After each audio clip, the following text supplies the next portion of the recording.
Good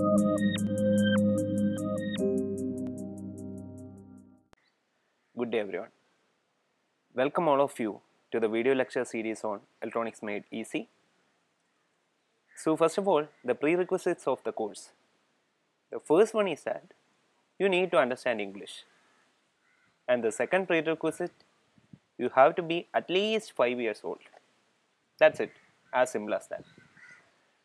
Now, who is this course aimed at? This course is formulated for multiple types of persons. First of all, of course, the common man.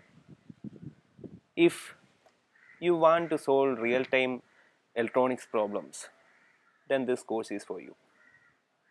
The second category, that is the budding engineering students.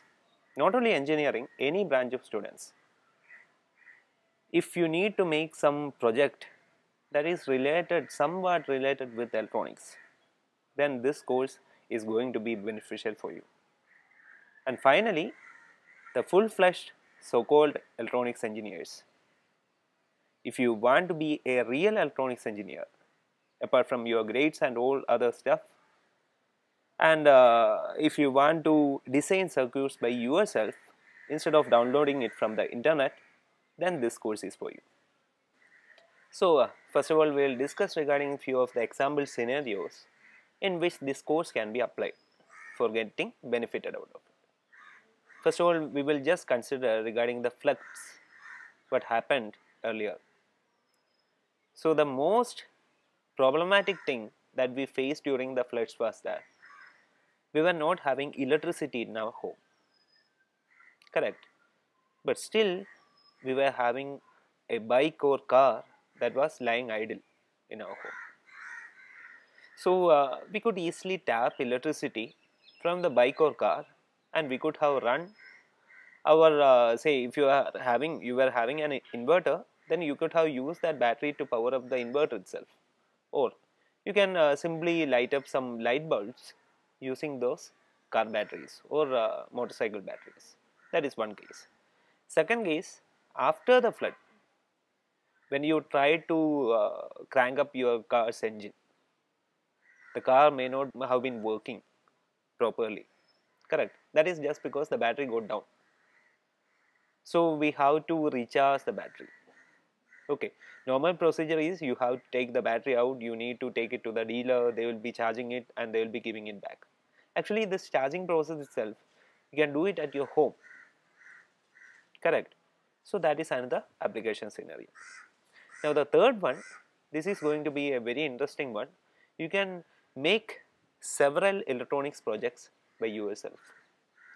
For example, say just for an interesting example I am telling this, don't try this at your home. Okay, say you are playing a game in your mobile phone or something, and you are in your room. Whenever a person is just near to your room, you have to get alerted. Okay, so for that you can actually do an electronic project.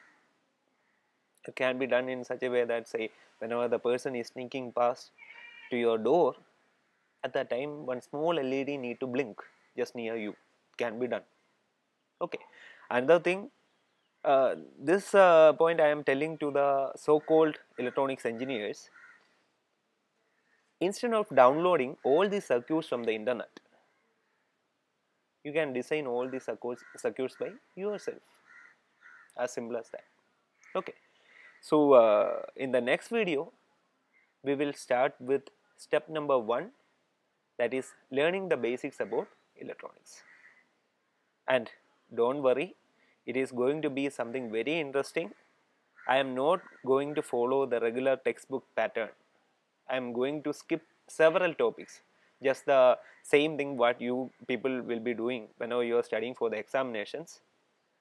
I am just going to get the bare basics, and the basics we are going to get it very correct. Okay, so that's it. We will see in the next video. Thank you.